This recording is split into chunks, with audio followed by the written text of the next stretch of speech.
Yorana la Polynésie et bienvenue à tous dans Otoa Farimak, une émission dédiée à la famille et à la jeunesse. Je m'appelle Hiriti, je suis en terminale communication visuelle plurimédia du lycée professionnel Saint-Joseph de Pirée et j'ai le plaisir de vous présenter ce nouveau programme avec mon collègue de classe Tiho. Bonjour Tiho. Bonjour Hiriti et bienvenue à tous.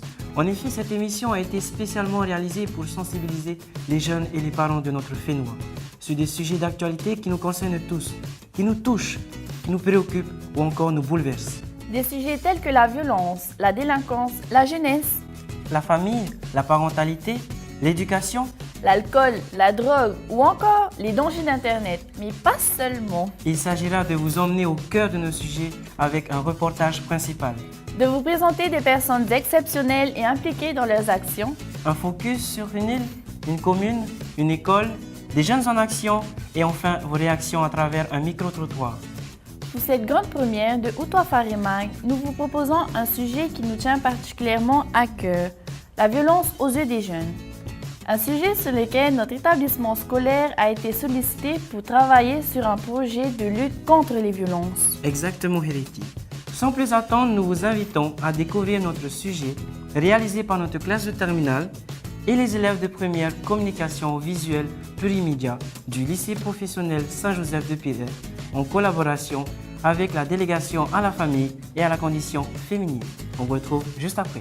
Reportage en images. Aux quatre coins du monde, comme en Polynésie, l'accès à Internet et aux réseaux sociaux a révolutionné la culture numérique des jeunes. Ils peuvent désormais tout apprendre sur le net, exprimer leurs idées, leur savoir-faire, comme créer leurs propres vidéos et les partager. En août 2016, alors que les jeunes du Fénois ont fait leur rentrée scolaire, c'est au tour des étudiants de première bac pro du lycée professionnel Saint-Joseph de Pirée de découvrir le programme pédagogique de l'année. Ces élèves formés au métier de la communication visuelle vont relever un nouveau challenge, celui de réaliser concrètement 4 spots télé. C'est dans le cadre d'un programme de prévention de lutte contre les violences, piloté par la délégation à la famille et à la condition féminine, que ce lycée a été sollicité pour réaliser ce projet. Ce dernier aura permis à nos jeunes lycéens d'associer pour la première fois apprentissage professionnel et solidarité. Nous les avons suivis durant des semaines de travail et quelques élèves nous racontent leur expérience.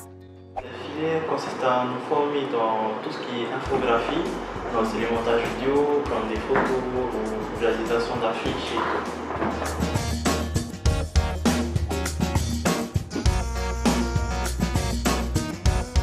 On a fait ce projet suite à la demande de Marianne Tasmi, agent à la DFCF.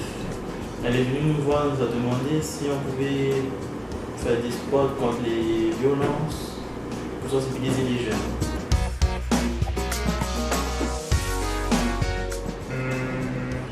J'ai eu différents rôles. L'un était acteur et le deuxième cadreur. Non, pas de tournée parce qu'on a été formé pour ça dans notre filière. Oui, par contre ça a été difficile parce qu'on ne nous a pas formé à être acteur, on nous a juste formé à être derrière la caméra et c'est ce qui était un peu dur pour nous parce qu'on a appris sur le terrain, on a joué comme ça, alors qu'on n'a pas eu de formation pour le cours. Au début, quand on nous a fait la demande, on a fait un brainstorming, on a fait une réunion, on a dit qu'elle allait faire ceci, qu'elle allait faire cela. Avant tout ça, il y a 3 étapes. La pré-production, en gros la pré-production c'est tout ce qu'il y a avant le tournage, l'écriture du scénario, la mise en place du planning, la production et la post-production. La production c'est le tournage. La post-production c'est le montage et le rendu du spot. Il aura fallu 2 mois de travail intense pour ces jeunes étudiants passionnés d'audiovisuel pour finaliser ce projet. Mais une toute autre pression les stressait, celle de présenter officiellement leurs travaux au ministre en charge des solidarités et de la condition féminine lors d'une conférence de presse organisée à la présidence du gouvernement, répondre aux questions des journalistes et enfin voir la diffusion de leurs spots sur les 2 chaînes de télévision locales. Beaucoup de stress pour ces jeunes étudiants, mais avec à la clé des félicitations, de la reconnaissance et de la fierté. Ces sports m'ont apporté de l'expérience en plus dans ma filière. Ça m'a apporté deux choses. Une expérience en plus professionnelle donc pour mon école, pour ma filière, pour ma formation. Et pour la deuxième chose, c'est que grâce à cette vidéo, on a pu sensibiliser de nombreuses personnes, dénoncer la violence à travers ces vidéos. Ouais, ça me paraît important pour faire réagir les gens, les faire ouvrir les yeux un peu sur ce qui se passe autour de nous.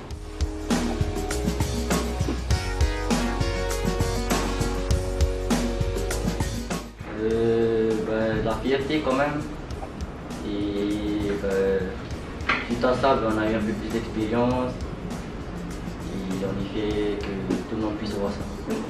Pour nous tous, je pense qu'on a une grande fierté, le fait de voir nos productions finir à la télé. Ça fait toujours quelque chose de voir un truc qu'on a réalisé et qui va être vu par tout le monde. Oui, si vous êtes passionné des vidéos ou quoi que ce soit, il faut se lancer à fond. Si vous avez un but dans la vie ou un rêve, il ne faut pas lâcher, il faut continuer.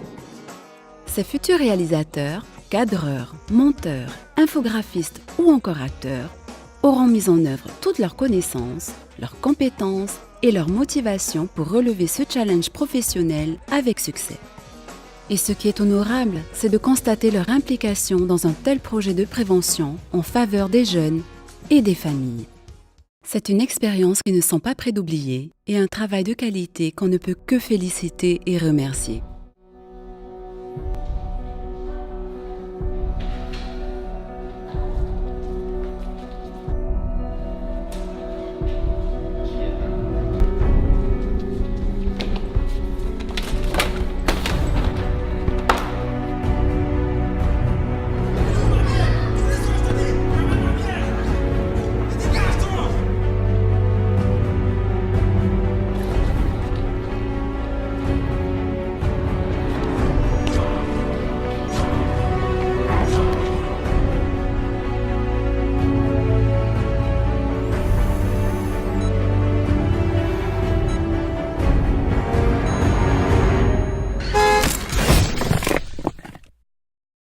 Le harcèlement scolaire peut détruire nos enfants et nos vies. Briser le silence, c'est les protéger. Agissons avant qu'il soit trop tard.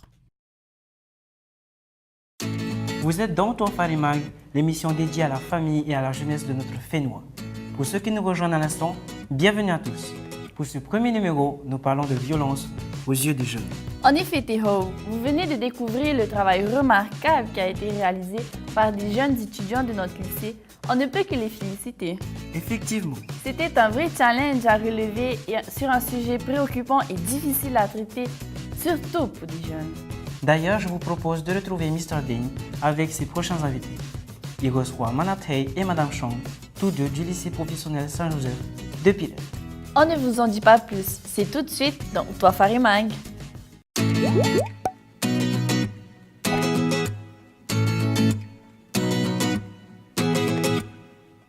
Yorana Madame Chang, Yorana Manatei. Bonjour Dane.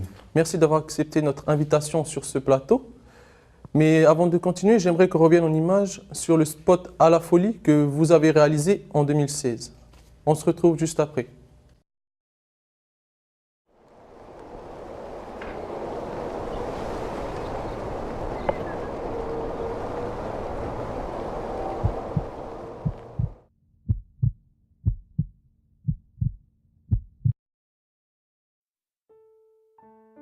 C'est fou comme l'amour peut être beau.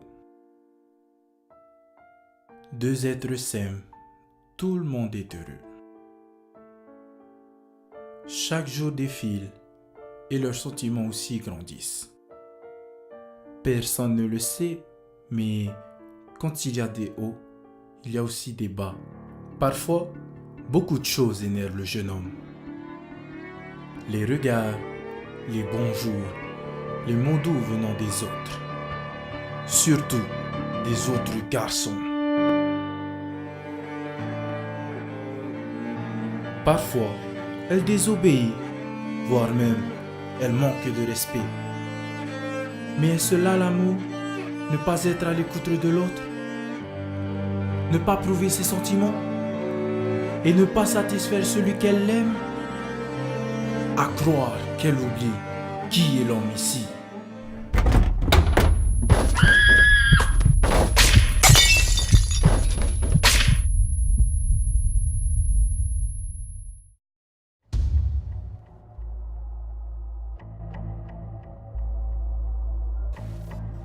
Mais pourquoi tu fais ça à ta copine?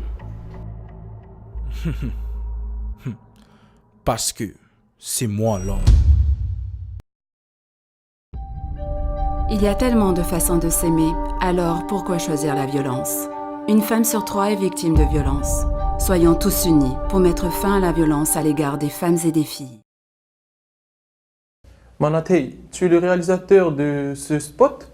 Peux-tu nous dire pourquoi tu choisis ce thème? Alors, j'ai choisi ce thème tout d'abord parce que c'est quelque chose qui touche la plupart des personnes aujourd'hui et surtout les jeunes.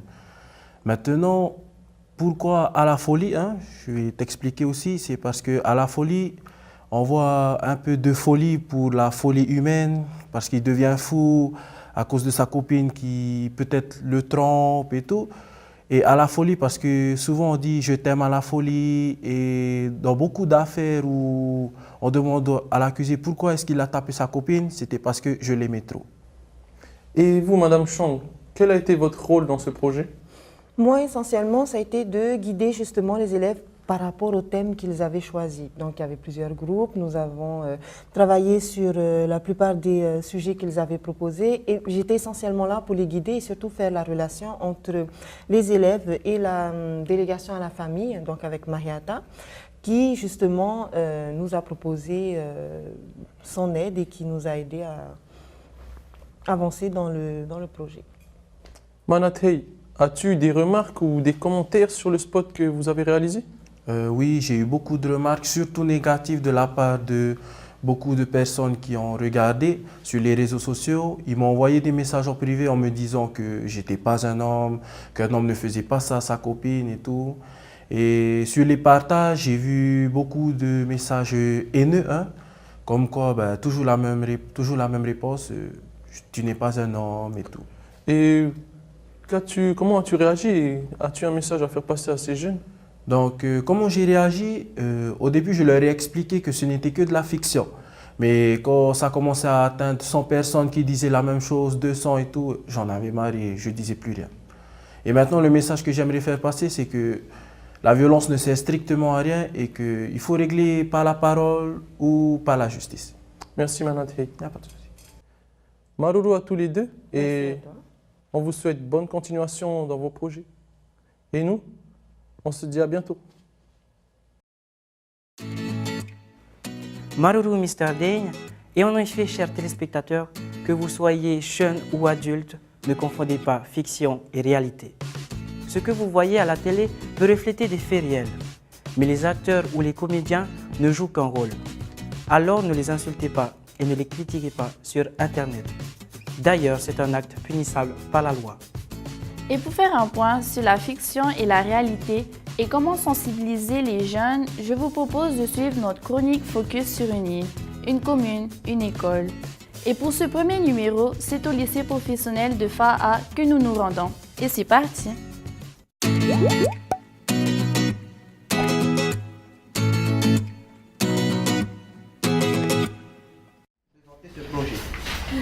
Alors nous sommes ici pour présenter ce projet parce que nous avons constaté que de nos jours les violences sont vraiment fréquentes au quotidien, que ce soit entre nous les jeunes et dans un couple.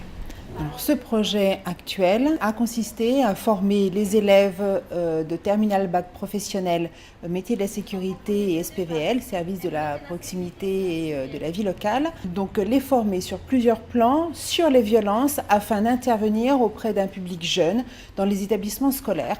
Alors nous avons travaillé sur ce projet pendant 2 ans. En parlant avec les élèves, ils ont eu la même idée, les mêmes impressions que moi. Et on a donc décidé tous ensemble de travailler sur ce thème. À quelqu'un. Alors, pour mon rôle, j'ai fait genre un peu de tout. J'ai aidé les acteurs à jouer, à répéter. Puis, je fais aussi de la prévention. Dans un premier temps, nous avons travaillé sous forme de sketch. Ils ont écrit eux-mêmes les sketchs, ils les ont montés eux-mêmes. Ils ont fait la mise en scène, nous avons bien sûr été aidés. C'était un projet transversal avec d'autres collègues, d'autres matières. Et dans un deuxième temps, donc cette année, nous avons travaillé avec la cellule à la condition féminine et familiale qui nous a proposé des scénettes qui reprenaient le thème de la violence. Et à partir de ça, nous avons donc fait un projet cette année qui était bicéphale, jouer ces scénettes et en même temps intervenir sous la forme d'activités diverses auprès des publics scolaires. J'espère que les collègues qui ont travaillé avec moi, avec nous, reprendront ce projet avec d'autres classes, reprendront les outils que nous avons mis en place, que les élèves ont créés, notamment des prospectus, des PowerPoint, et travailler aussi à partir de la mallette pédagogique. J'interviens auprès de toutes les classes, que ce soit des CAP ou des Bac Pro, pour justement les sensibiliser sur le thème des violences et les jeunes au sein de leur quotidien. Donc grâce à cette mallette pédagogique, qui est donc un outil pédagogique, on essaye de faire ressortir des valeurs, mais aussi des consciences pour que les jeunes puissent s'investir après et pouvoir réfléchir sur leur avenir. Alors la mise en place, pour ne pas vous mentir, a été assez compliquée. Les élèves sont assez réservés sur le sujet. C'est vrai que le fait de se mettre en avant, de jouer des scénettes, comme on a pu voir ce matin, c'est pas évident. Mais les jeunes en général sont assez réceptifs parce que c'est assez interactif vraiment et ça les touche directement. Ce que l'on rit sur l'écran nous semble vrai, mais ce n'est pas vrai, ça ressemble. On ne tape pas les actrices, on ne tape pas les femmes non plus. D'ailleurs, on ne tape personne.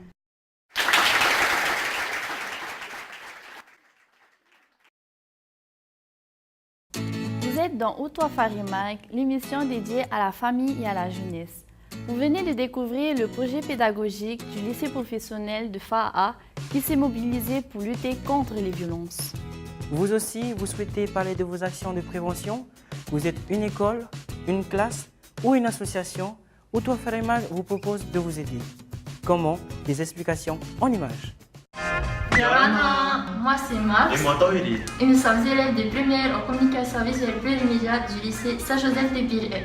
Et si vous avez toujours voulu faire des vidéos sans savoir comment faire et avec peu de moyens, vous êtes au bon endroit. En effet, nous verrons comment prendre le son, filmer en intérieur comme en extérieur, mais également comment faire une interview. Sans forcément s'acheter un appareil de pro. Nous espérons que ce tuto vous aidera à y voir plus clair. Ça commence maintenant.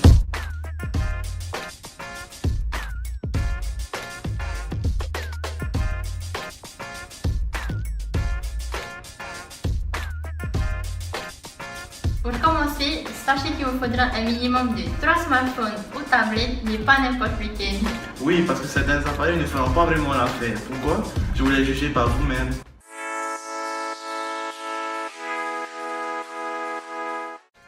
Trois smartphones, car l'un sera utilisé pour filmer, un autre pour enregistrer le son, et le dernier pour éclairer dans le cas où il n'y aura pas assez de lumière. On peut aussi utiliser des lampes torches ou autres sources de lumière, l'important c'est de voir.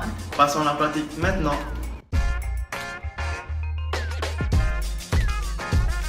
Une action aussi que l'on appelle image d'illustration, c'est assez simple. Tout à fait, Maps. Il suffit de se placer à un endroit où le sujet sera visible. Si possible, on essaie de ne pas trembler, stabiliser son image et suivre l'action en cours. Filmer une personne, c'est une autre chose.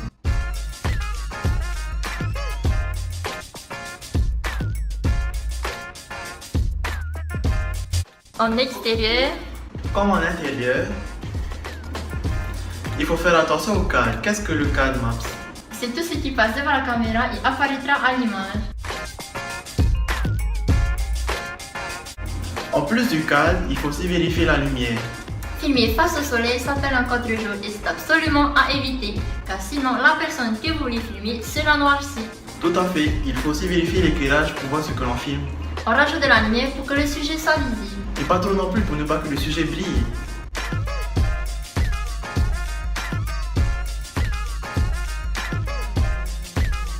Après avoir vérifié la lumière et le cadre en choisissant plan. Le plan large en plan scellé. En général, quand on filme une personne en action, on la filme en entier. Mais si vous filmez quelqu'un en portrait, n'oubliez pas de filmer jusqu'au parfum. Et si on fait une interview, on la filme aux épaules ou au buste. En parlant de l'interview Maps, regardons ça d'un peu plus près.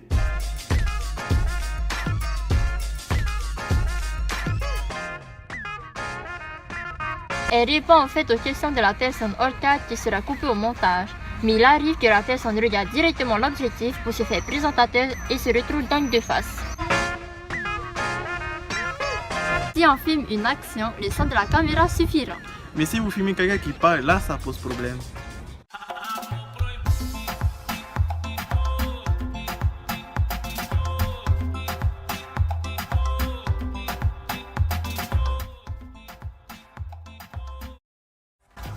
Ah, te revoilà. Oui, j'ai été demandé aux autres personnes s'ils pouvaient couper la musique le temps du tuto. C'est l'une des premières solutions. Voyez si vous pouvez supprimer la source du bruit. Surtout, n'hésitez pas à demander aux autres personnes de couper le son. Demandez aux enfants d'aller jouer ailleurs si vous le pouvez. Et si c'est impossible, demande à la personne qui filme de se tourner dos à la source du bruit ou encore donner un smartphone à la personne qui se fait interviewer. Le smartphone n'aura pour but que d'enregistrer le son. On le positionne comme ceci. Le son et l'image seront pris séparément, mais au moins ils seront meilleurs que l'on se contenter de la caméra. Pour terminer notre tuto, voici quelques petites astuces. Pour être sûr d'avoir un plan stable, n'hésitez pas à poser votre appareil et à le maintenir en plaçant un objet pour les soutenir. Vous pouvez éventuellement utiliser une flèche pour prendre un peu de hauteur. C'est pour vous dire les gens, il est possible de faire des vidéos avec un smartphone. Dans tous les cas, peu importe ce que vous voulez faire, tout dépend de votre objectif final, que ce soit un reportage, un portrait, un journal, un micro-trottoir ou encore un vlog. L'important reste que le sujet soit vu et entendu. Nous espérons que ce tuto vous aura aidé. C'était Torrélé et Max. Au revoir. Si vous n'avez pas tout retenu, vous pouvez retrouver cette démonstration sur la page Facebook de la délégation à la famille et à la condition féminine. Alors, tous à vos projets. Mais pour l'heure, on est allé recueillir vos avis sur les différentes formes de violence qui existent. Regardez.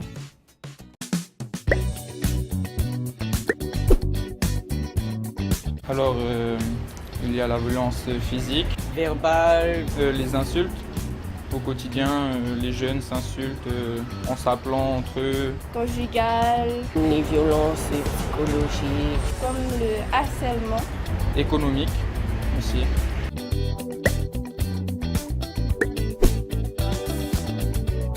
Je pense qu'il faudrait faire davantage de prévention pour sensibiliser un peu plus les jeunes à cette violence qui commence à être dégradante pour notre société.